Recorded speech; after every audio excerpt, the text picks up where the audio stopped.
Olá! Sabe aqueles momentos em que a gente se sente sem esperança? Meio no fundo do poço mesmo? Pois é, hoje a gente vai mergulhar numa promessa muito antiga, mas que fala diretamente com esses momentos. É a promessa de restauração que vem de Deus. Para começar, vamos tentar imaginar o cenário. O povo de Judá está lá exilado na Babilônia. Pensa só, longe de casa, derrotados, olhando para frente e não vendo nada. Um futuro que parecia um beco sem saída. A esperança naquele momento era um artigo de luxo. Só que é bem aí, nesse deserto de desespero, que uma voz aparece. É a voz de Deus, através do profeta Jeremias, trazendo uma promessa que parecia impossível. Uma promessa de libertação, de volta para casa. Mas como acreditar nisso? Como isso poderia ser real? É o que a gente vai descobrir.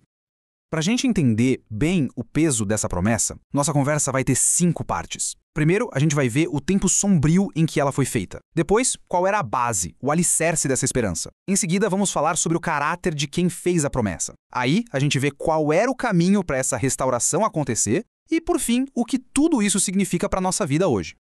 Olha, a primeira coisa que a gente precisa sacar é que essa promessa não foi feita num dia de sol, num palácio, não. Ela foi gritada no meio de uma tempestade, sabe? No auge do sofrimento do povo lá na Babilônia. Era como se fosse um farol na noite mais escura da história de Judá. Mas, vamos ser sinceros, por que alguém acreditaria numa promessa dessas no meio daquele caos todo? O que fazia dela algo mais do que só palavras bonitas? A resposta está numa palavra muito forte, muito central na Bíblia: a aliança. Pensa numa aliança, não como um contrato frio de negócios, mas mais como um voto de casamento. É um pacto sério, com gente envolvida, com promessas, com consequências e, o mais importante de tudo, com uma garantia. É um compromisso profundo que se baseia em relacionamento. E na Bíblia, a gente vê 2 tipos principais de aliança. Tem a condicional, que é tipo um se você fizer isso, então eu faço aquilo, que depende da gente. Mas a promessa de restauração de Jeremias era diferente. Ela era baseada numa aliança incondicional. Ou seja, a garantia não era a nossa fidelidade, que falha, né? A garantia era o caráter de Deus que não muda. Simplesmente não tinha como dar errado. Bom, se a promessa depende totalmente de Deus, então a gente precisa entender quem Ele é, certo? Quais são as colunas do caráter dele que fazem essa promessa de restauração ser uma certeza absoluta? Vamos dar uma olhada em 3 dessas garantias que são inquebráveis.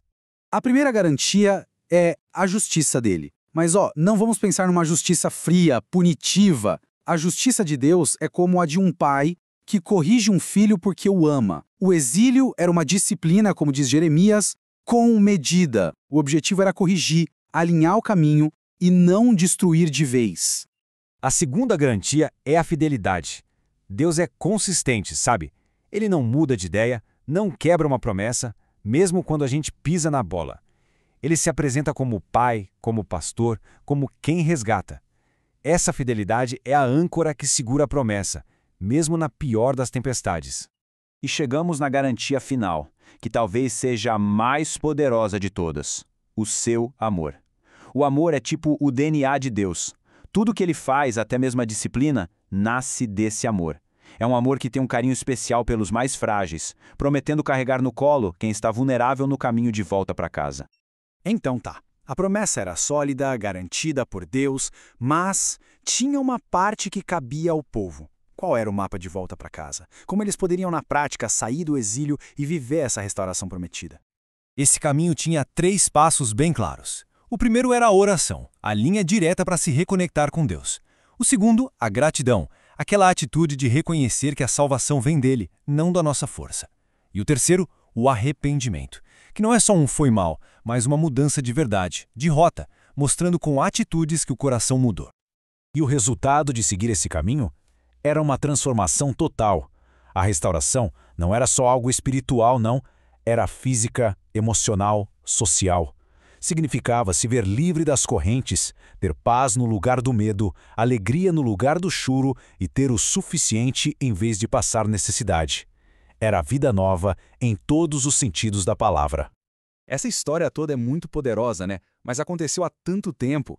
A pergunta que fica é: e a gente? Será que essa promessa de restauração feita para um povo exilado milênios atrás ainda tem algo a dizer para nós hoje em dia? A mensagem principal é esta: o Deus de Jeremias é o mesmo Deus de hoje. Ele ainda é um Deus especialista em consertar o que está quebrado. Ele ainda se move na direção da nossa dor para trazer cura, para trazer renovação. Essa promessa, gente, não tem prazo de validade. E por isso, a pergunta final não é sobre o povo de Judá, mas sobre nós. Olhando para sua vida agora, para suas lutas, para aquelas áreas que parecem um exílio particular, onde é que você mais precisa que essa promessa de restauração se torne real? Onde você precisa que a mão restauradora de Deus atue hoje?